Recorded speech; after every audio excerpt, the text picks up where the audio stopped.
వలె నా ముందు కుదురుగా కూర్చుంటే పుత్తడి బొమ్మగా నిన్ను దిద్ది దిష్టే తీయనా పిల్లాడల్లి అల్లరిగా పరుగులు తీస్తుంటే కళ్ళను మూసి నలుగెట్టి లాలలు పోయనా నువ్వు నడిచి అలసిపోతుంటే అరచేతుల నిన్ను మోసేను నువ్వు కథలు చెప్పమని అంటే మన కథనే వినిపిస్తాను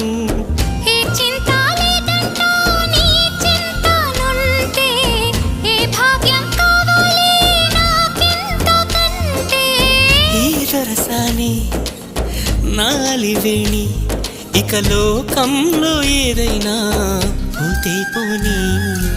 ఏం చేసావు నా ప్రాణం ఏదేమైనా జీవితమే